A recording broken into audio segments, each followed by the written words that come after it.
Ladies and gentlemen, welcome back to Midwest Dungeon Delvers. Oh my goodness. Hey everyone, welcome. Today's going to be a little different. So, typically, you would come in, you'd see Midwest Dungeon Delvers, and he'd be like, you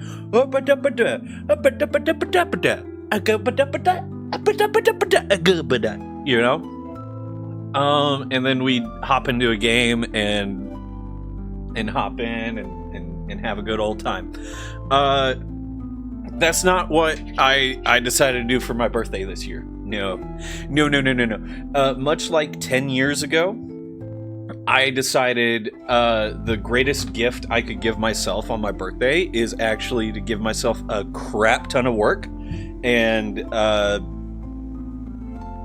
make it to where other people have a good time. So, today, I have the bullet point timeline of our past 10 years of tabletop RPGs here in Midwest Dungeon Delvers. The entire Six Sword Saga timeline in bullet point form. That way, whenever mayhaps there be some people who visit in today, mayhaps we get some guests all the way from the first cycle. And they talk about, how the games have affected them and all this other stuff. But to kind of get into that, I actually am going to go through everything that I kind of remember as the DM for this story and stuff, and then we'll call a few people, get them in, and have them gush about their favorite moments in the game and in the story.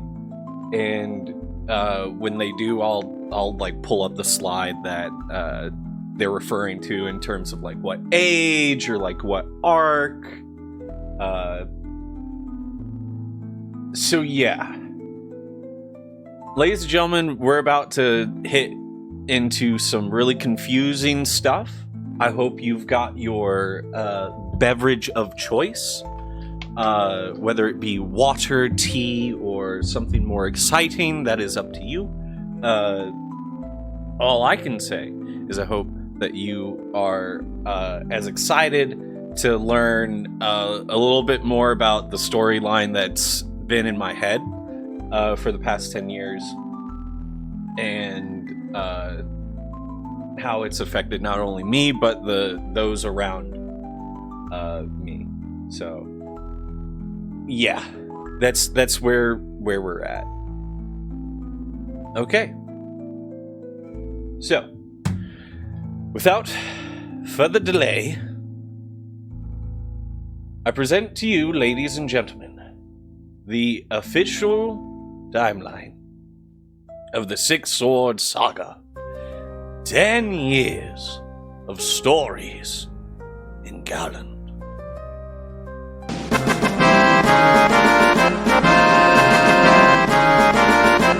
So, thank you, Rose. The first cycle in the Six Sword Saga, aka the very first arc, happened 10 years ago today. This is not a picture of that very session, but this is a picture of during the first arc. Sadly, I wasn't able to get a photo of the very first session, and as you can see, this is a photo of about 10 years younger me running the game for my family in the living room of our home in which I grew up in. You can see behind me in the frame the couch that was essentially my bedroom, because I did not grow up with a room. I had that little couch. That's what I slept on. So that's we didn't have a lot of space growing up, and that's just where I was. That's how it was until I got to college. And 2016, January of 2016, I went under the knife for a surgery that the doctors were like, you need to have this surgery. And so I was like, oh, okay. 4 to 6 week recovery time was what I was told. And essentially, for the first good chunk of 2016, I was bedridden from recovering from that surgery.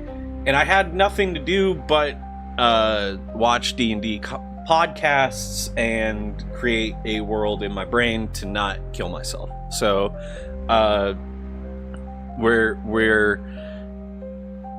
all good now. So it very first started with just me and my family.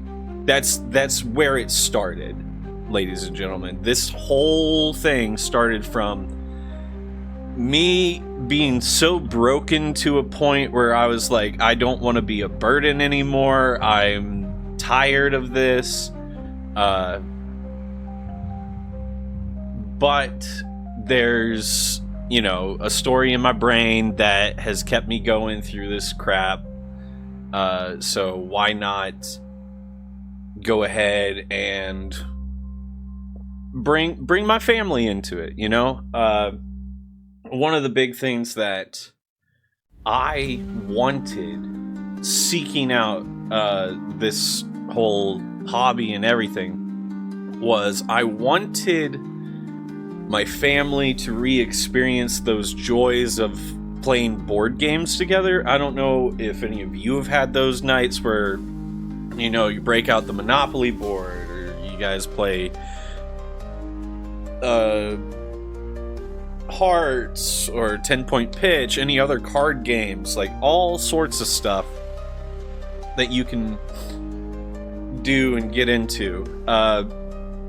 And I just remember having such joy and love throughout the home during those times. Like, yeah, you get upset every once in a while, like, I charge too much on rent on Monopoly or whatever. But, like, at the end of the day, you were still with your family and you were still having fun, right? So I wanted to bring that back into my family life.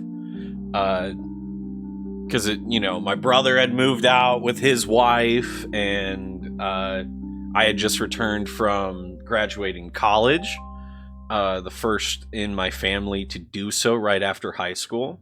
So that's kind of cool.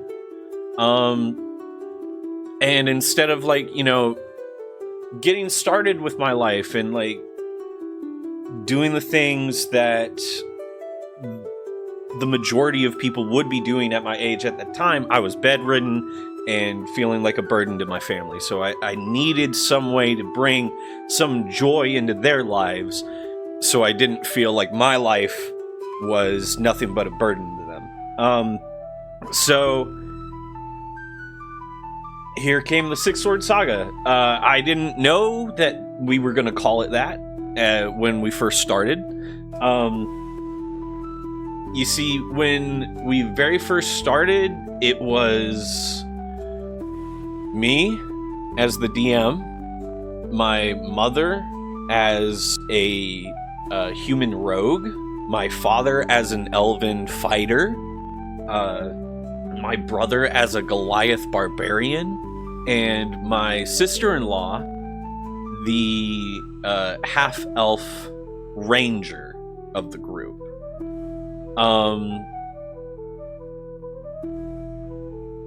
The thing about that party dynamic, as you can clearly see, is there's no magic.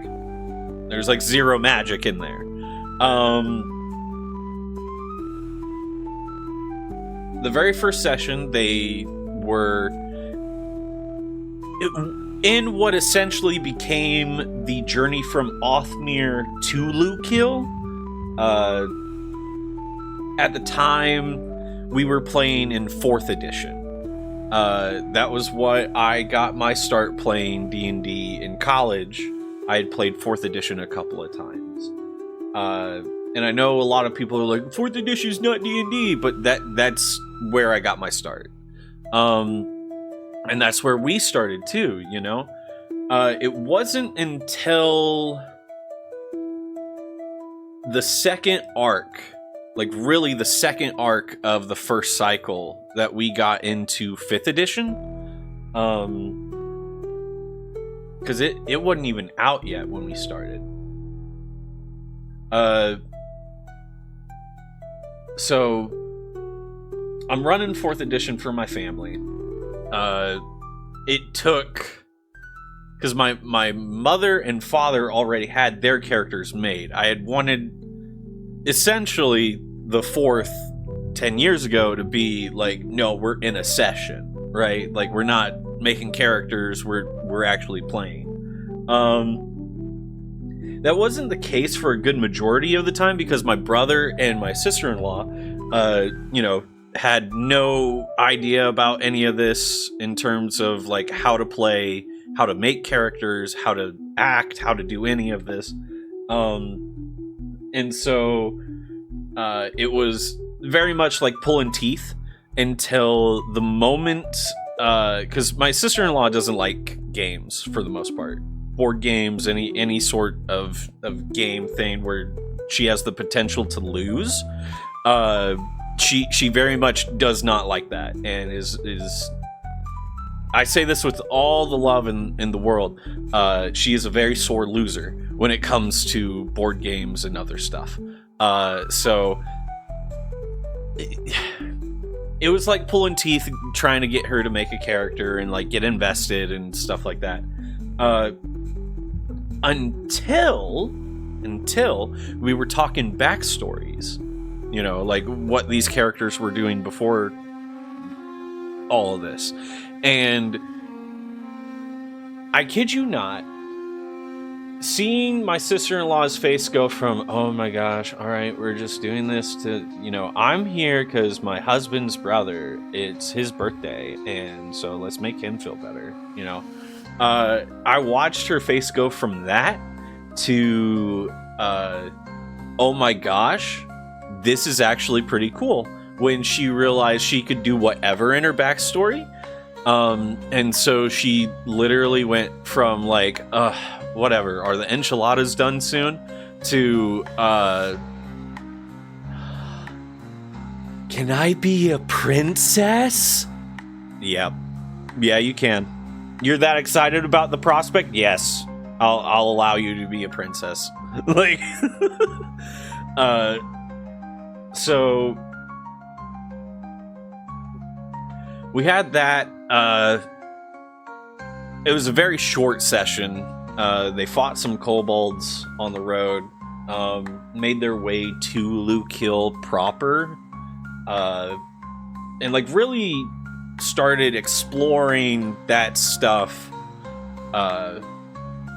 as time went on. We added another player by the name of Kit Nightblade, or Shota Ninja. You may have seen him in the chat and hanging out and stuff like that.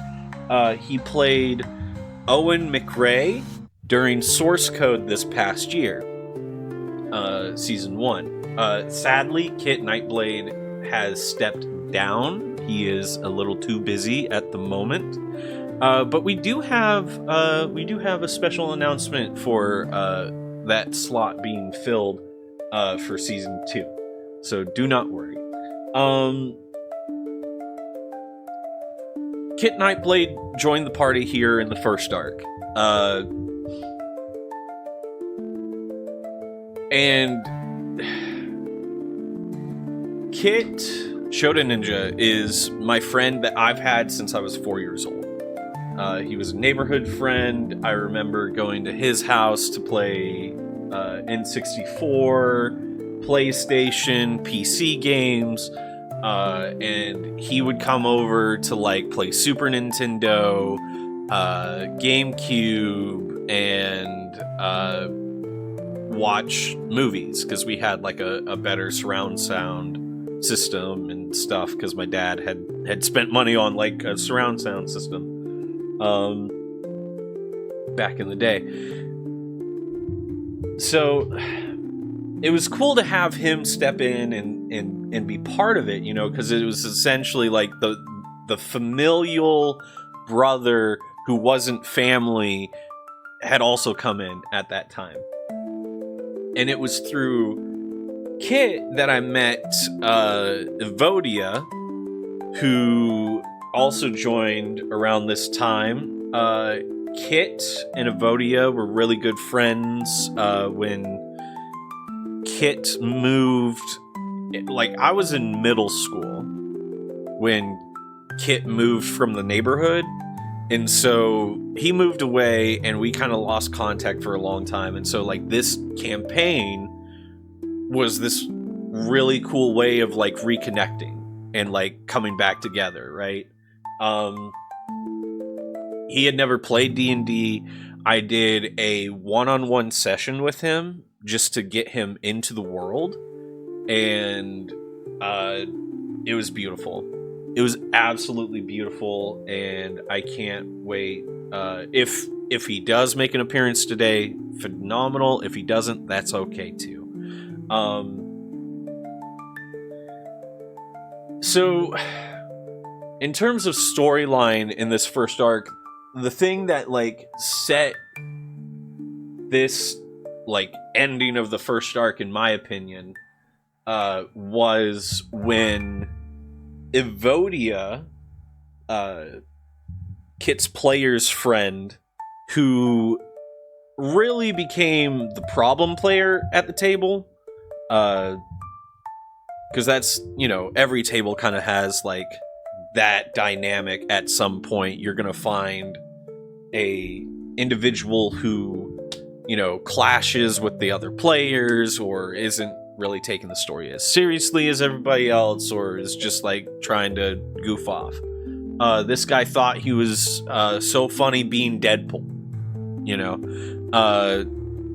and I have nothing against him or anything, but just the behavior during this first arc was not really that great. It got a lot of story points like thrown out of whack and everything, but the party had like a favorite NPC that I had made for them, just as kind of like a helpful magic user, because again, the party dynamic, zero magic. They didn't have magic until Evodia joined the party, Evodia being a warlock. So they had an NPC that I had given them to deal with the magic stuff, right? So if they needed to go investigate like something to do with magic, or needed to research something, they had this guy Morthos, right? And so he essentially was this, I'm not going to say he was a DM player character, because that's not true. You know, like I don't like the idea of having DM player characters that like outshine or like steal spotlight or anything like that.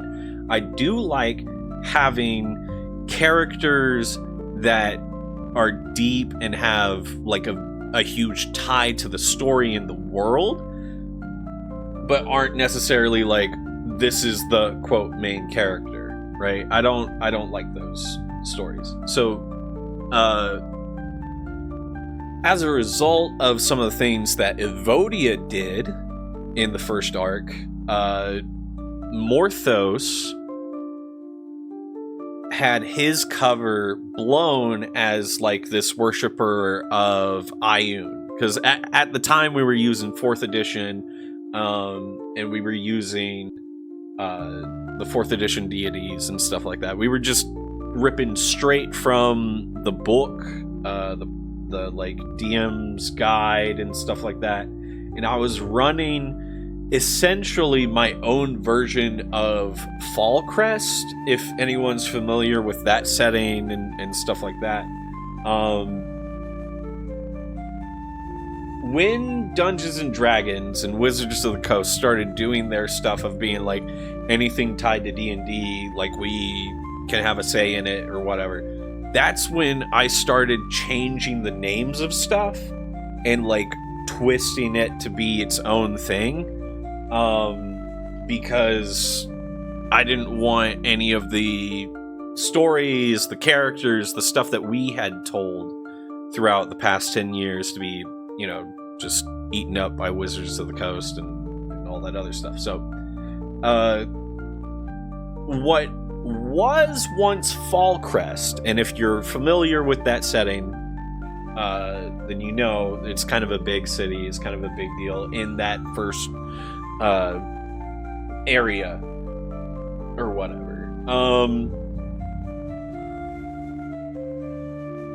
We had that changed to Lukeil, right? And so Winterhaven became Othmere. So if you're familiar with that map and setting, then you would, oh, okay. So then the Maki Vale, right, is the, right, exactly. So Morthos had his cover blown by like a cult member.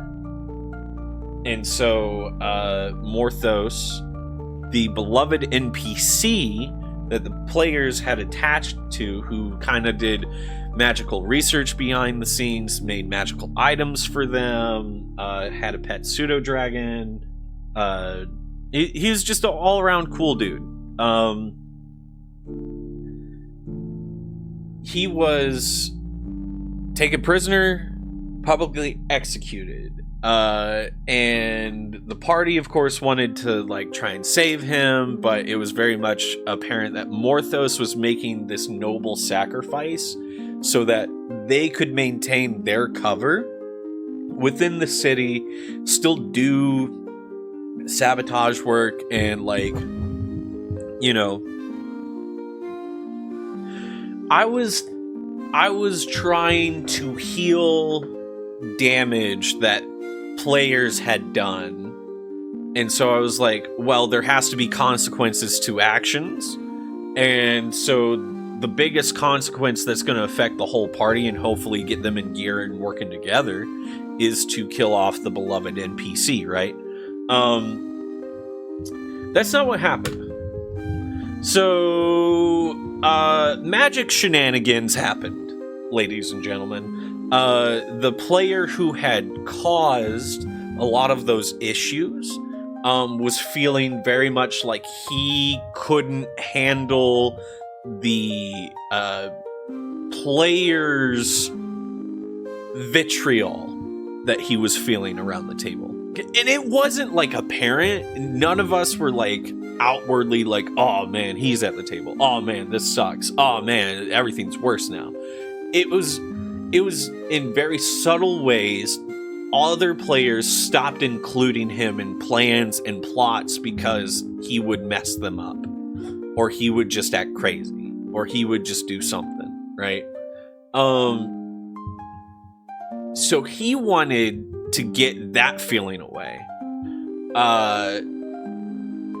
So he wanted to use magic, because he being a warlock, he wanted to use magic to get rid of a certain thing that we had set up in his backstory that he was using as like the creative fuel for him to be Deadpool, essentially, right? Like crazy like Deadpool. You know, here's something I haven't done. Why not? We should. Why not? We'll just throw this up. I haven't had these up in a while, so we'll just have these up for a bit. Ladies and gentlemen, we are sponsored by Ale House. Also ReachConf. You can go check them out. All right. I've got to better. You can come meet me in Florida this November at ReachConf. No. All right. Magic shenanigans. He wanted to change his backstories to where he was never influenced by like a demonic presence, which was making him crazy and all this other stuff. The deity of the setting that he made the deal with, he did not turn around and in his character's story, he did not turn and follow, right? So he ticked off that deity, who had like done all this magic and stuff to like rewrite history and make it to where he wasn't a crazy lunatic and demon possessed and all this other stuff, right? And then rather than like falling into faith with that individual, decided, you know what's gonna be the best solution? I'm gonna just worship a different deity. Which in the Six Sword Saga setting, the world, it's like the quote deities have a lot of power and say over the world. I wanted to make it to where it was like in the fantasy setting, typical, you know, like the good deities are beyond the divine gate, the evil deities are in the abyss or whatever, and then like the neutral ones, I wanted them to be like really powerful and present, right? Essentially, I wanted them to be like quote deities that had hid from the conflict between the good and the evil ones, and so they didn't really like die out in the conflict between the deities, and they didn't want to be sealed when the good deities were like, oh, we banished all the evil deities to the abyss, but it took too much out in the world, so now we have to seal our powers away behind the divine gate. And the neutral deities were just very much like, I don't feel like doing that. I feel like hanging out, still being able to manifest my avatar state and all this other stuff. So, blah. They did that. So it was one of the neutral deities that he made this deal with. So very powerful, very like present, right? That player then got shipped to Qatar as part of like military action.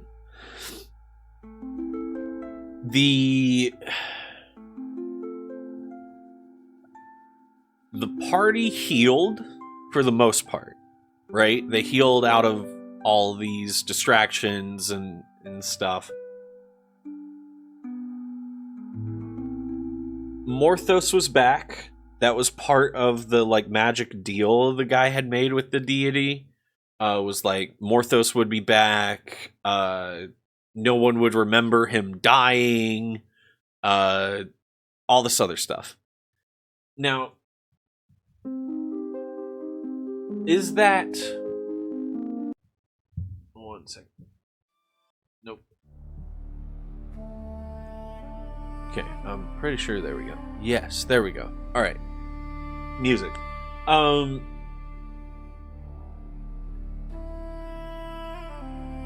Snicklefritz was my brother's barbarian Goliath, right? And he right here, right? So, we were on the way to his hometown because everyone was having trouble playing the whole like, well, we're where the queen is evil, but not really, because our characters now don't remember any of that stuff because the magic, like, there was a lot of like shenanigans happening, and it was difficult for people who are not used to acting in different like levels of delusion, right? They weren't able to like mentally get over the hump of like, well, I still remember that all this crap happened. My character doesn't, but I still do, right? They couldn't separate character from player knowledge for the life of them. So I made it easier by having that deity that the dude refused to like worship and like made the deal with, had that deity come back, restore everybody's memories of like what had happened. And this happened on the way to Winterhaven, aka Othmere, Snicklefritz's hometown. Snicklefritz being my brother's barbarian Goliath. And if you watched Pineapple Express back in the day, then you would know where that's from. My brother very much was like, haha, Snicklefritz. Some new party members joined during this time. We had the Winterhaven Othmere arc, which is kind of dark. I mean, like, the first arc was kind of dark. Morthos dying and then coming back and then all this other stuff. Yeah. So, in this first arc, we had so much happen that then had to be remembered on the way to Winterhaven / Othmere. Morthos had told everyone in the first arc that if he died, to not bring him back. Because Morthos's backstory as a character and everything, which we've seen a little bit of in our source code season that we just got done, season 1 not too long ago.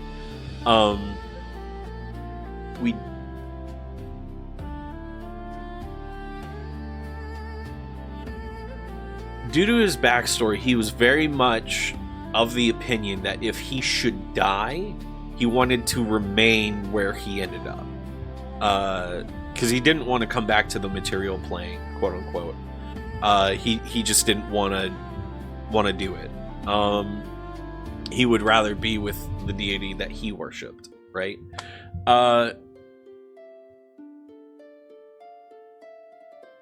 So when he was brought back, it was devastating for that character, right? And it set him on like kind of a darker path of trying to help the party, but also further his own goals the entire time. And because the setting is what it is, in my world, all of this fantasy stuff is taking place in a simulation, in a fake ones and zeros program in the future. Because I, as a young lad, wanted to write a book, but I couldn't write fantasy for the life of me. I'd get the first chapter done, it'd be good in my opinion, I'd get the second and the third done, and then I'd know where I wanted the story to end, but I had no idea where I wanted the middle to go. Right? I didn't know what the journey was.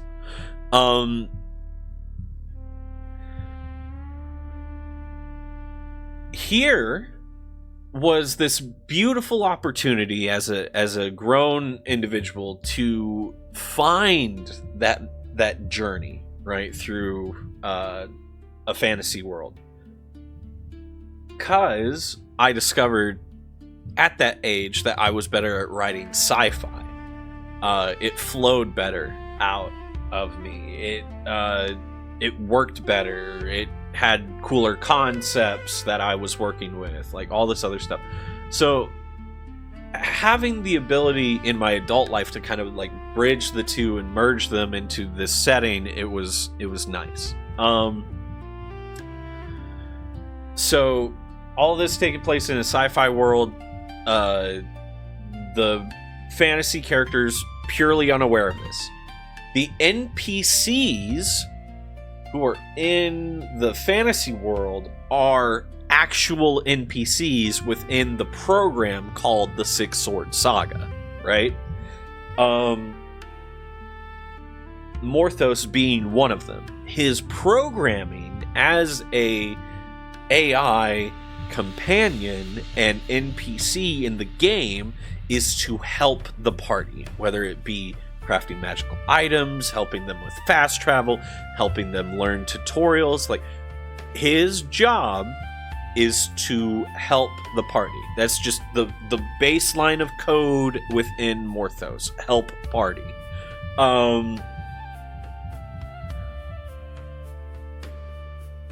So things start getting a little interesting later on with that concept in mind.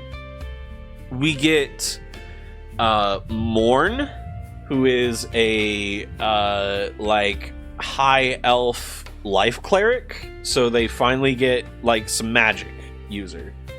And we also gain Korn's Demon as a player during this time. And Korn's Demon played Malice, the Dark Elf Paladin. Phenomenal character, and ended up becoming very powerful in the series later on. Morthos being brought back, not the greatest of things to occur.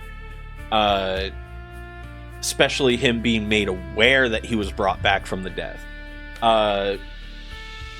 It kind of broke the programming in him.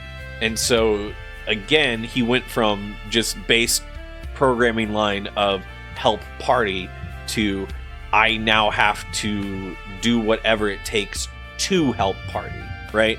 Part of that was burning half of Othmere to the ground to stop a zombie outbreak and causing them to be fearful.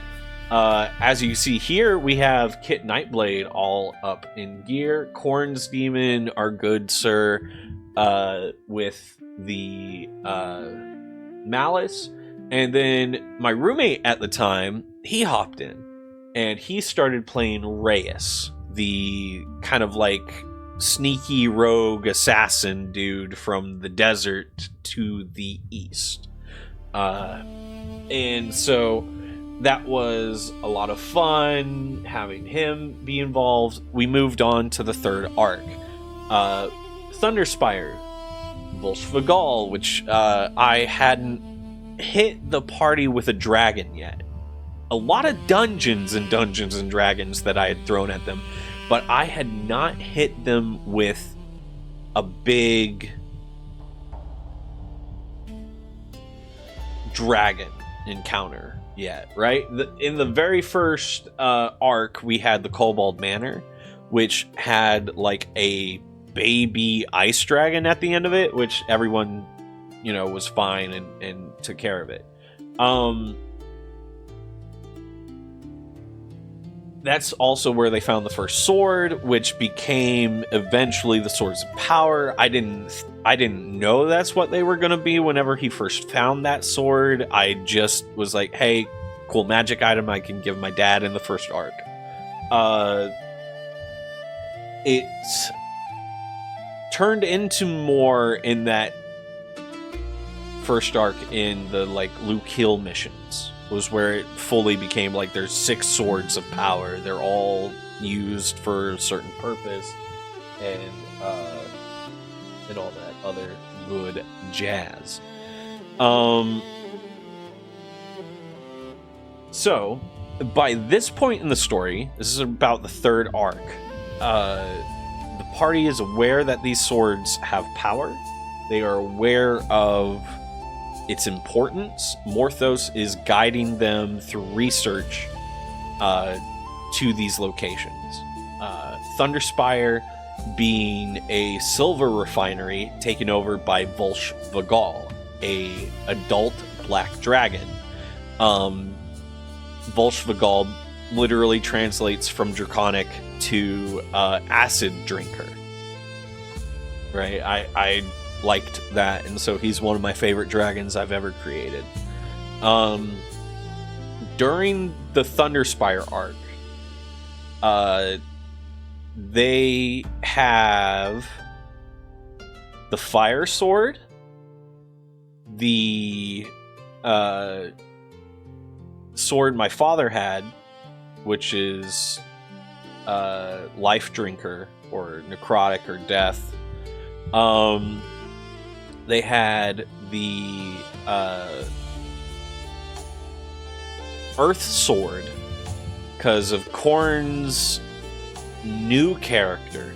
After the Winterhaven arc, he played a different character. Malice and Morthos had like this really big clash of wills because of burning half of Othmere to the ground. And so he split from the party. That character split. Korn, of course, was like, I'll play a different character now, but that character I don't feel would be comfortable with the party after what it all happened. And again, this is me as the DM just like spitballing stuff that's happened 10 years ago, guys. And again, like when we have the guests come in and talk and stuff, they'll be able to have more of a say on what all occurred and happened.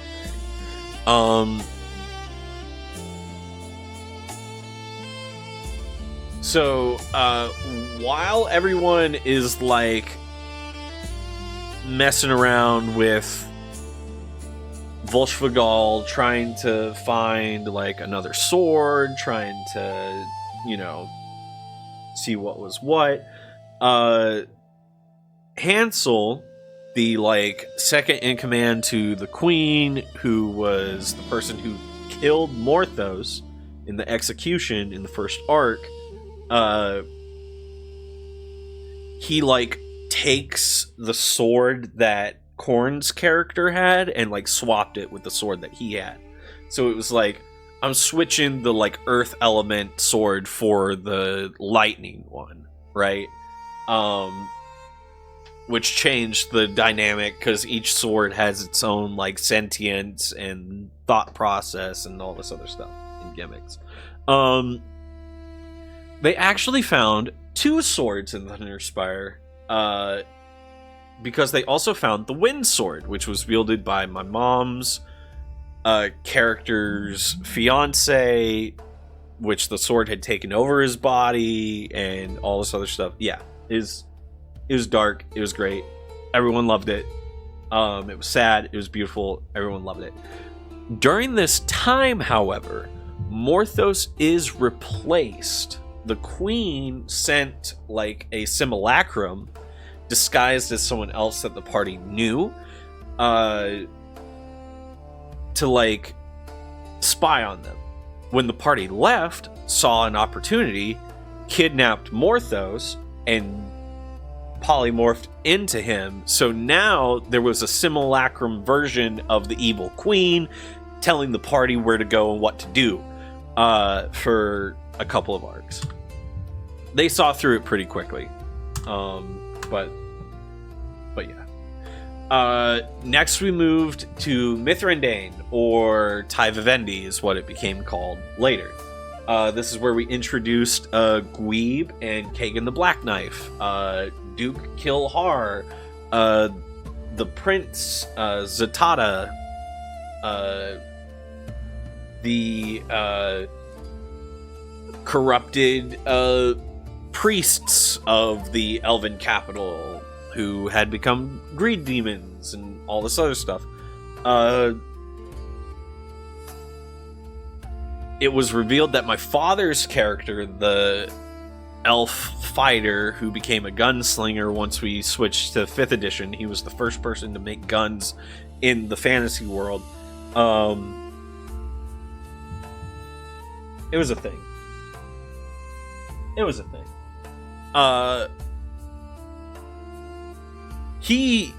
He actually, through circumstance and backstory and stuff, he actually was the next in line to become king of Mithrandain / Tai Vivendi.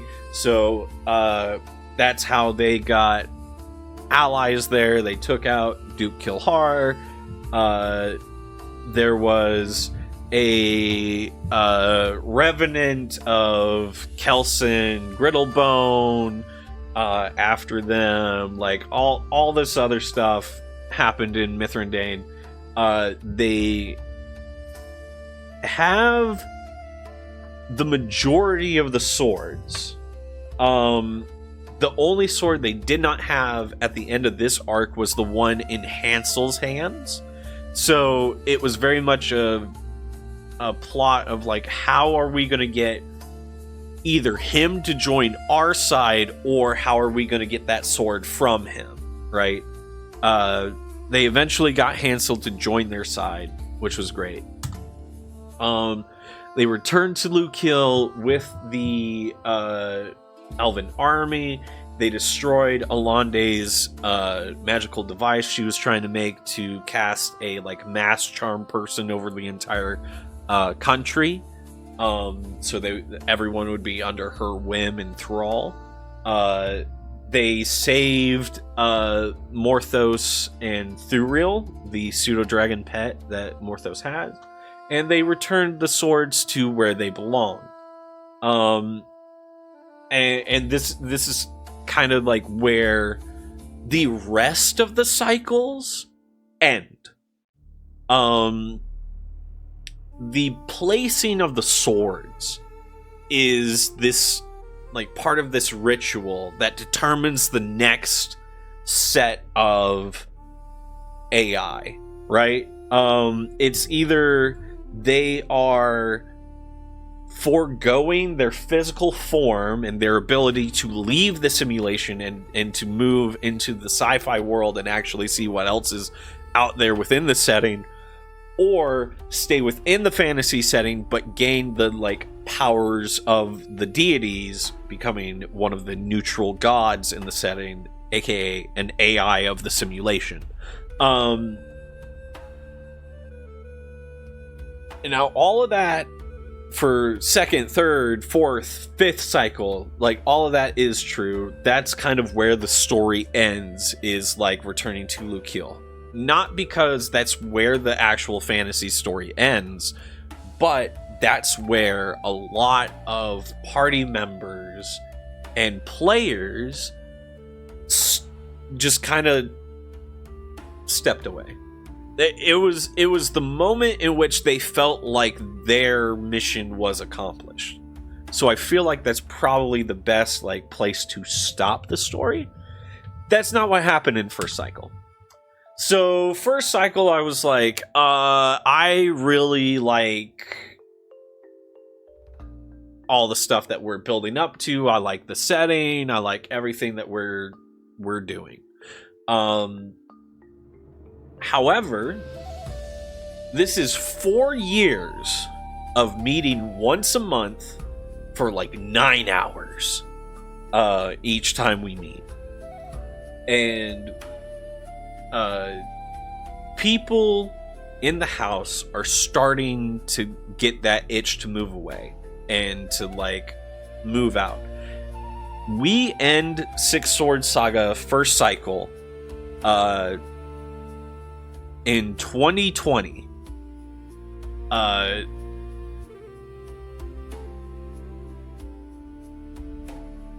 And it was so fast-tracked. The back half of my like campaign and story that I wanted to tell got so fast-tracked because people were like, I'm moving out like next week, dude. We gotta end this, you know? So I was like, oh, okay, fine. Like, yeah. You use the swords. My idea for the actual campaign was this. During the whole, like, swords saga and getting the swords and placing them back, hint at the, like, big deletion code thing that, you know, if the party defeats them, they can escape to the real world and stuff like that. You know, I wanted there to be like a bigger thing than just get the swords, put them in the pedestals, you're good, you can now leave. I wanted there to be like, can you overcome the deletion code? Can you overcome a domain? Can you overcome like all these other things to like get out? And that, you know, we had to fast track so much. I feel like it wasn't the best that it could have been, but people really enjoyed it. The individuals, to quote Ascend, because again, in the player character's mind, not the player's mind, in the player character's mind, they exist in this fantasy world that is reality. These deities have great sway, have great pull. So, when offered the opportunity to become one themselves, most people take that option.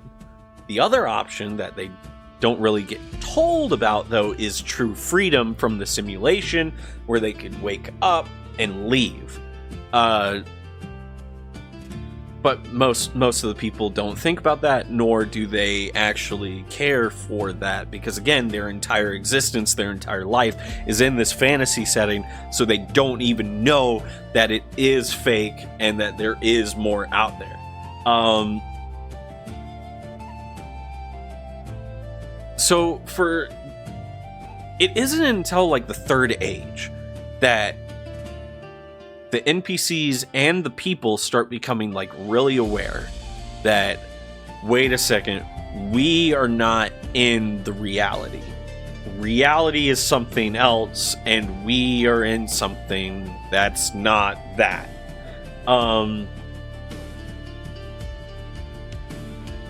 It ended with an epic fight between like Reyes and his brother, which was the deletion code user, and like I had this theme about how the deletion code, aka the fire of hatred, it's like an all-consuming fire, and it's a corrupting nature, and so it, you know, it has its source, and its source, you know, you take out that source, and then it's, you know, no longer threat and all that other stuff. The epic final battle with all of them fighting Caiaphas, who is an individual that you guys will be introduced to either in Season 2 of Source Code or in Season 3. I'm not sure where I'm wanting to throw Caiaphas out. I'm thinking we may hint at him in Season 2, like towards the end. We've got a lot of spinning plates up in the air at the end of Season 1 of Source Code. Now, how did I get all these figures, though? Because, like, I was using a lot of actual tabletop figures. We were playing on a grid map with dry erase markers and all that other good stuff.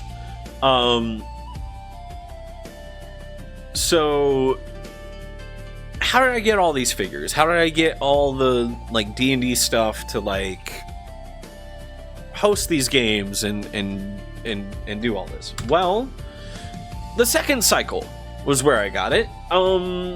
I started working at a local board game pub as like a in-house DM and a game master. So like, you know, teaching people how to play the board games within the pub and all this other stuff. It was also during my DJ career. I was the host of Harry Potter Night, as you can see in my Gryffindor GitHub, with my fake beard at the time. Very, very wizardly, you could say.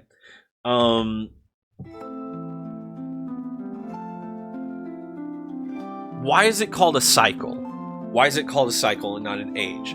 Well, because within the sci-fi setting, all of these ages of the fantasy world are happening sequentially at the same time.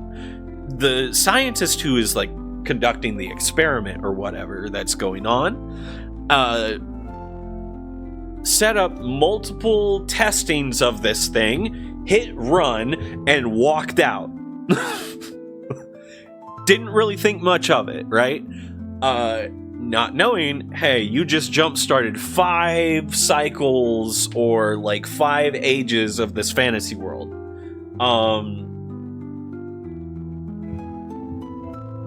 Each of them running the same, quote, simulation or the same plot, right? Of you start out in Othmere going to Lukiel. You find out the corruption in Lukiel. You leave, you go back to Othmere. Othmere is where your home base is for a while. You then travel around a little bit more.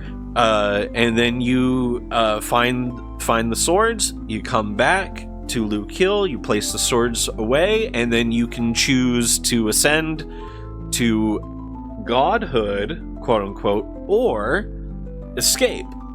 And second cycle on, some of the deities that made it in the first cycle are trying to warn people.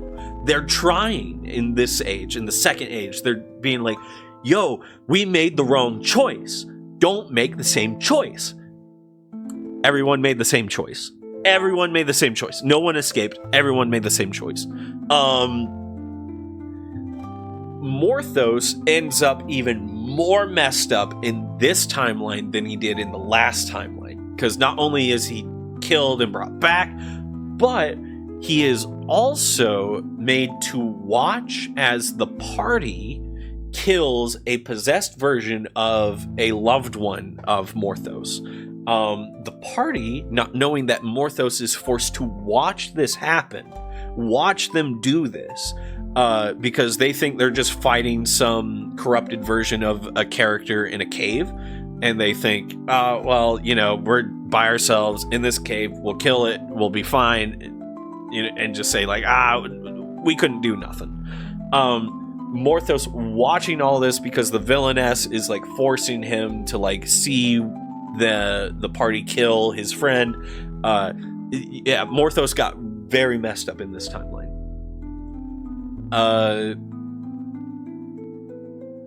But it's not the end all be all, because we ended up with some new deities. We had Miles, who became the deity of war. We had Endelyn, who became the deity of choice. There wasn't really a lot of choice in the cycles and stuff, because again, it was kind of like a set path. Not in that it was railroaded to the point of like, you can't go anywhere else. Literally, they could have chosen to go anywhere else in Galand, and I would not have stopped them. My focus is, it doesn't matter where you choose to go, that's where the simulation puts the next objective or sword or whatever, right? And so it's not necessarily railroaded, it's just, I have a plot that we're gonna get through, and villains are doing things in the background while you are doing things, right? Characters have goals. They want to achieve those goals. So we had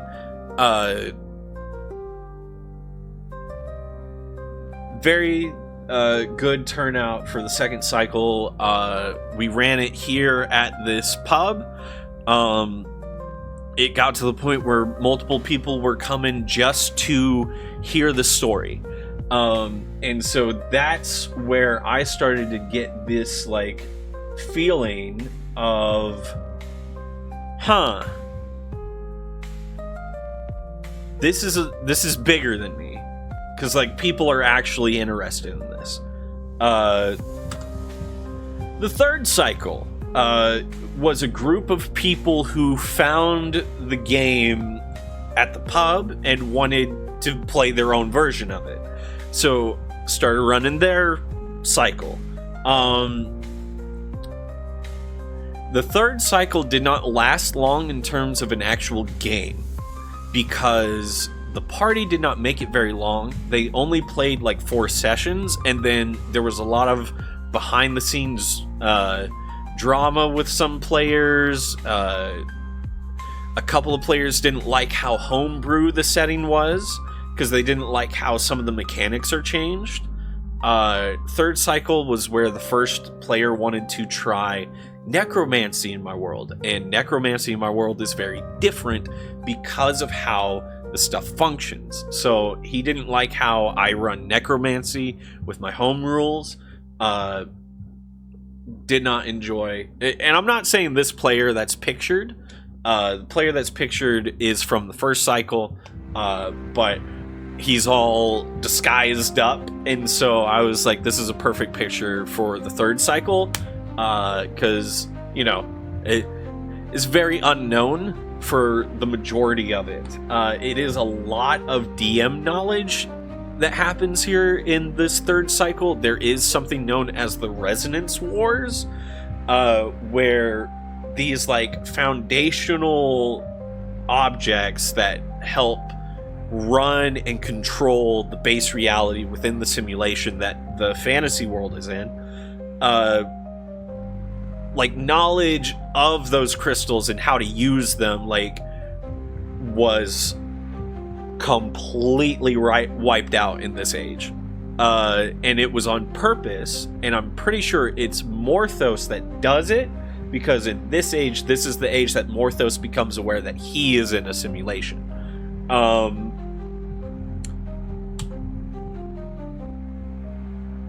Fourth cycle. Also, and again, you can see just kind of a really face on my face.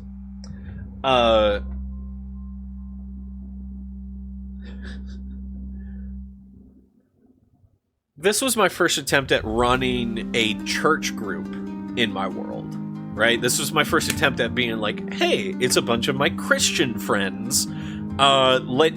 Let's see what they can do in a D&D setting and world and be heroes and stuff. Literally, that's not what happened in the slightest. They didn't level up a single time. They made it maybe 3 sessions. And in fact, their last session got everyone in the vicinity that they were in killed. Deleted, dead, gone. To the point where, like, the inn and guild completely destroyed, deleted, gone. From 4th cycle on, there is just this big crater outside of Lukill. 4th cycle is where a lot of stuff is like really corrupting. There isn't a deity or an AI controlling how the dead function, right? That doesn't happen until the end of the 4th cycle, making the 5th cycle somewhat manageable and actually able to like tell cohesive stories. The 4th cycle is if you want to tell a story like Elden Ring or Dark Souls. Death has no governor, everyone is scared of hollows, like, is just, yeah. That's where you tell a story like that. So we had the convergence after all of that. Players from the 1st, 3rd, and 4th cycles all converged to try and tell a story within the 4th cycle, to try and like rectify it and, you know, like see if it could be saved, right? That's not what happened. They tried for a bit. The world was too far gone. So it was fast-tracked. Most of those people didn't make it, but there was a couple that I was like, all right, your 2 characters would have made it. What do they want to govern? One of them chose death, so there became a governor of death, and then another character was like, I want to be the murder hobo of the goblins, and so there's a whole bunch of stuff to do with that. Okay. Now,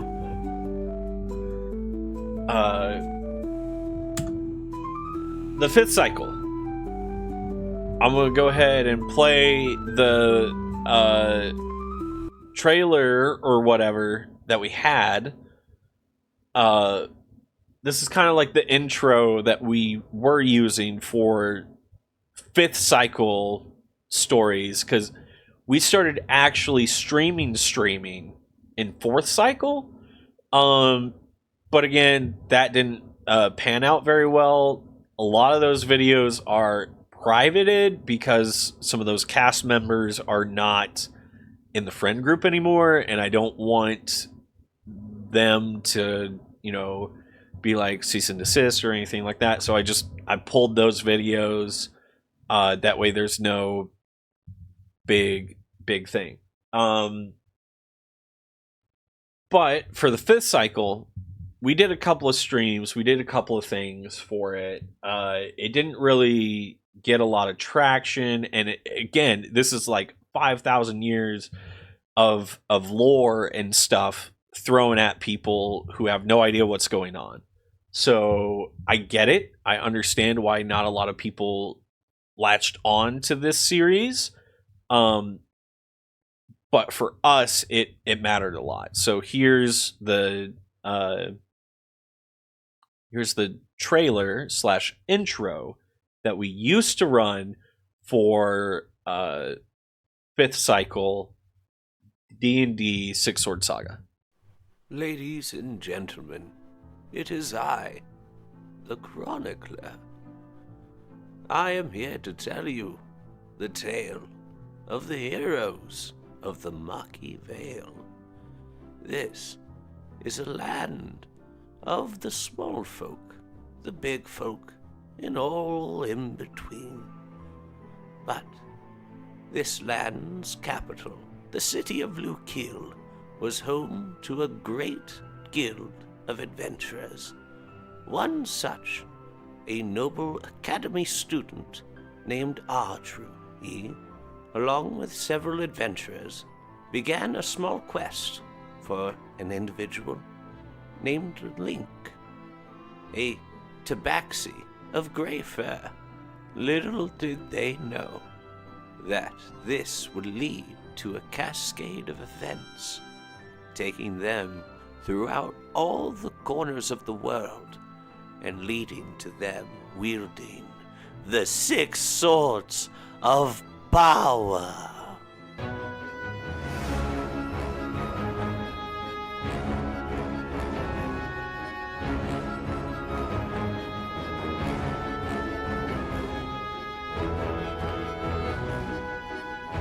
So as you can see, we were heavily using Dungeon Alchemist. We had AI generated photos.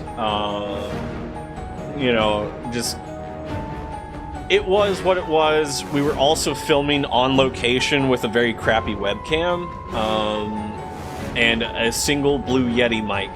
So a lot of these streams and things were not good in terms of actually watching them and having a good experience and having a good view time with it.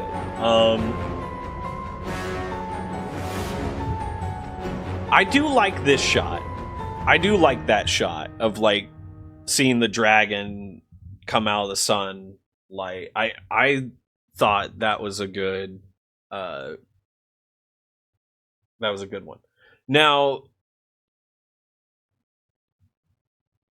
then we did source code. A year ago today, we started the Six Sword Saga source code episode 1. Have become permanently entrapped within the simulation. So this was the intro for last season. As you can tell, a lot of AI generated stuff.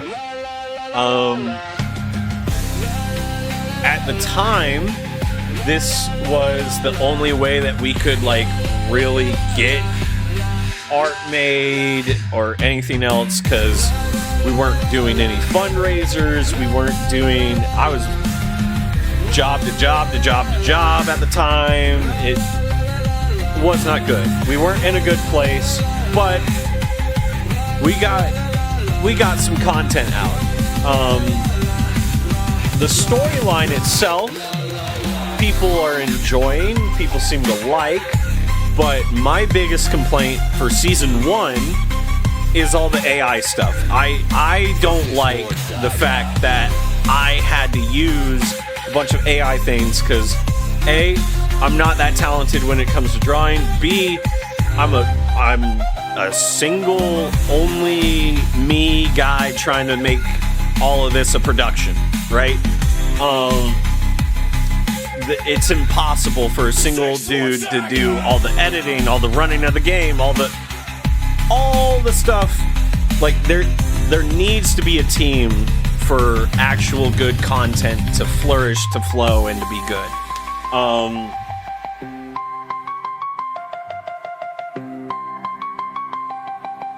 But this was our intro that we had for the Six Sword Saga Source Code Season 1. And again, that one you can actually go watch on YouTube. You can see all the stuff that we did for that particular season.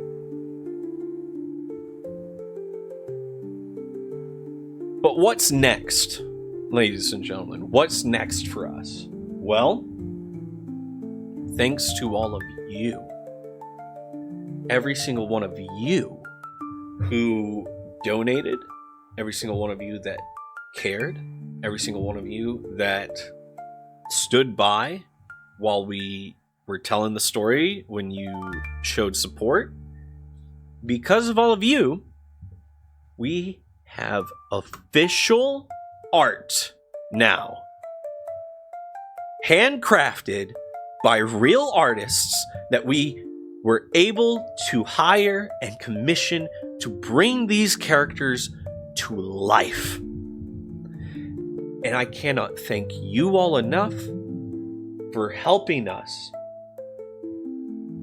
get to this point where we're able to tell these stories with art that actually brings these characters to life, that actually shows more of the world, the art style, and things like that. We will be working on the intro for Season 2, using, of course, this fantastic art, trying to get rid of all AI-generated images and things. And again, thank you all so much. I can't express enough what a blessing it is that you all cared so much to donate, to make this possible. These are just the first 2 characters. Crier Bell, after Season 1, and Bramblefoot, after Season 1. So I'm very excited for these characters to be brought to life by the players and all this other stuff. So, ladies and gentlemen, now that the official timeline has been riggedy revealed, that's that. That's the Six Sword Saga. I know there's like a lot more details within it and stuff. So what I'm gonna do now, I'm also gonna get someone else in on the call, ladies and gentlemen.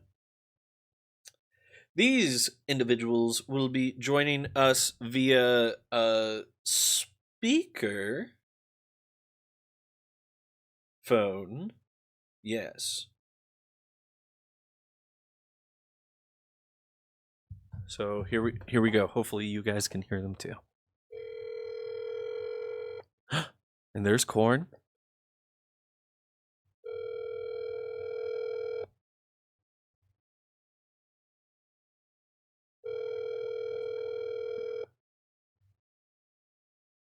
Hello. Hello. Hello, hello. How are you guys today? Doing quite well. How are you today? Well, we're doing good. We are joined by Corn's Demon right now, Oh, as well as few people online. Ladies and gentlemen, say hi to Ma and Pa Midwest.